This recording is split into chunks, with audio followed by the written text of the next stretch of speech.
Welcome to this week's virtual Drasha. This week we have the incredible privilege to read Parsha Shoftim. And towards the end of the Parsha, the Torah begins to launch into the discussion regarding war. And in fact, this discussion carries over into next week's Parsha as well, where the Torah discusses the idea that when the Jewish army goes out to war, not only are there physical preparations, not only are there strategic preparations, but there are spiritual preparations as well. There is a Kohen Mashuach Milchama, a Kohen who was anointed for the sole purpose of going out with the army to war. And it is his job that prior to the soldiers entering into the thick of the battle, to give them words of chizuk, to give them words of strength, to give them words of inspiration, words of optimism. But the Kohen also does something very interesting. As the army is assembled, ready to go out to battle, the Kohen goes ahead and makes an announcement, or a series of announcements, announcing all of the individuals who are exempt from going out to battle and are in fact commanded to go back home. The Torah says, this is in Perek Chaf Pasuk Hey, chapter 20, verse 5. V'dibru hashotrim ela am lemor. The shotrim, the officers, would go ahead and announce to the nation. And Rashi explains the Kohen, Mashuach Milchama, the Kohen, whose job it was to lead the army out into war, he would make the announcements and the officers would repeat it. And they would say as follows. They would issue a series of exemptions. Mia ish asher bana bayis v'lo chanacho. Who is the person who has built a home but has not yet dedicated it? Meaning he's built a home but he hasn't lived in it yet. Yelech v'yeshuv lebeso. He should go back home to his home. Penyamus b'milchama. Perhaps he will die in war.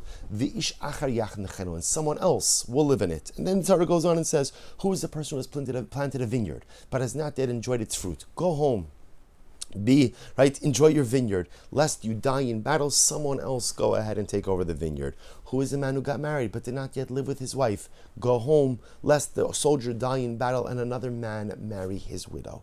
So on a most basic level, the way we understand these exemptions is that in order to be successful on the battlefield, a person has to have a clear mind. Or when I say a clear mind, a person has to have a singular focus. When I'm on the battlefield, it's all about the battle. There could be no distractions. I can't be thinking about anything else. I can't be thinking about my home. I can't be thinking about my vineyard. I can't even be thinking about my wife. The only thing I need to be thinking about on the battlefield of life is how to properly and practically engage the enemy, be successful. That's it. Anything else is a distraction. So the Torah Kadosh understands that certain people are distracted. You built a new home, you didn't live in it. You built a vineyard, you didn't enjoy the fruit. You got married, but you did not yet live with your wife. These are distractions, understandable distractions. And therefore the Torah Kadosh says, go home. Thank you for coming. Thank you for showing up. Go home. But the tzaddik, the Ora Meir, Rav Zev Wolf of Zitomir, who passed away in 1797. The Rebbe was one of the primary Talmidim, one of the primary disciples of the Maggid of Mezrich. He says something amazing. He says, "V'tzarach lahavin." He says, "I just have to understand. Lefia klal hamunach biadinu shatorit midos." We know the principle that governs our understanding of Torah is eternal, which means that every detail in Torah has an eternal, and I should say, contemporary message. V'yeshna b'chol adam b'chol zman. Every aspect of the Torah applies to every person at every time. Eich shayich ata mikrai kodesh elu.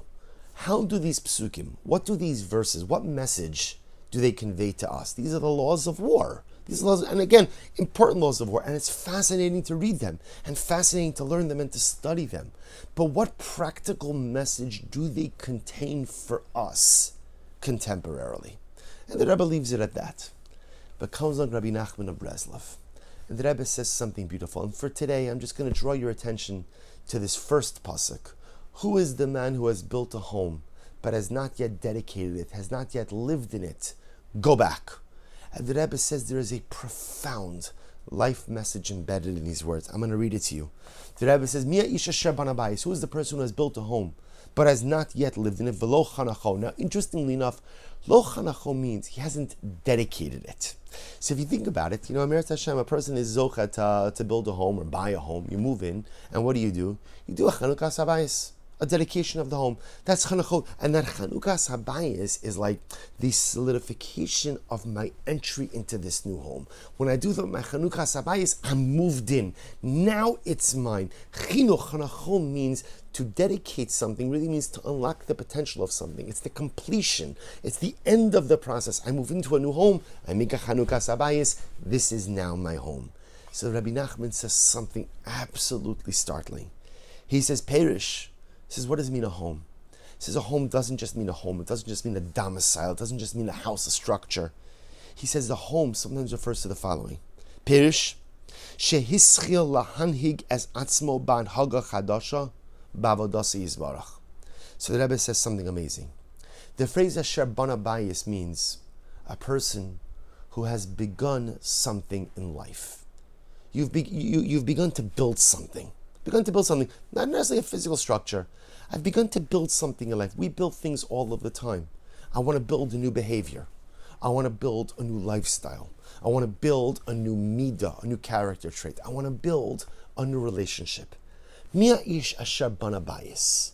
Who is the person who has begun building something in life? V'lo chanacho. What does it mean, v'lo chanacho? Says the Rebbe. Shelo gamru. You started something, but you didn't finish it. Right? He says, Kimo, she'osin chanukas habayis achar hagimar. Just like when you finish your physical home, you make a chanukas habayis to highlight the idea that now the home is complete, my move-in is complete. Who is the person who started something in life? Mi'esh asher bana bayis. What structure did you start creating in your life? What relationship? What lifestyle? What avenue of personal growth? What project? What initiative? What dream? What aspiration have you started within life? Asher bana bayis v'lo chanacho. But you haven't finished it. So what happens if you start something in life and you haven't finished it? So the Kohen says to the soldiers, Yelech v'yashuv lebeso. Go back home and finish up what you started. Says Rabbi Nachman, this is the eternal message of the pasuk. The stated meaning, if you're a soldier, we need you to be focused. We can't allow you to be distracted. So if you built a home, you haven't lived in it yet, you're going to be thinking about your house. You're going to be thinking about all the finishes, all the beautiful comfort. Go home. You're not an asset to the war effort. What's the eternal message? Says Rabbi Nachman, Mia ish asher bana bayis. Have you started something in life? V'lo chanacho, but you haven't finished it? If that's you, Yelech v'yashuv lebeso. Go back home and finish what you started. And what an incredible yesod. And what a powerful yesod, a powerful message for Chodesh Elul. Because for many of us, this is a reflective month. A month where we begin to go ahead and plan for the year ahead. But more important than kind of the forward-thinking aspect of Elul is the retrospective aspect of Elul. What did I do this year? Or sometimes it's better stated, well, of course I have to focus on what I did. What didn't I do this year? And if you're like me, there's like a million things that I started that I haven't finished. Why didn't I finish them? If I kind of open up my life, there are thousands of partially built structures. I started this bias, didn't finish, moved on to something else. I started this bias, I lost interest, I lost the new bias smell, so I moved on to something else. I started on this initiative, this dream, this aspiration, this goal. But how many things did I really bring to the finish line? And the nature, human nature is such that we start on something, we're excited about it, and then often over time we just lose interest for a variety of different reasons. So we move on to something else. Something else catches my attention span. We have very shortened attention spans in the times in which we live. I start, lose interest, move on to something else. And so if I look at the panoramic view of my life, there's like a whole housing complex of partially built homes. I started on this okay, move on to something else. I started on this project, move on to something else. I started building or maybe rebuilding this relationship, move on to something else. Mia isha shebana bayis. Who is the person who has built a home v'lo chanacho, but has not finished it? Who is that person? That person is me. That person is me with a whole bunch of partially built life structures. And the Kohen Gadol whispers in our ear, Yelech v'yashuv lebeso. Go home and finish what you started. Do you know what Chodesh Elul is? Part of Chodesh Elul is identifying the partially built structures, identifying the partially built batim, identifying the things that I started on but have not yet finished, and then to realize, go back home. Go back and finish what you started.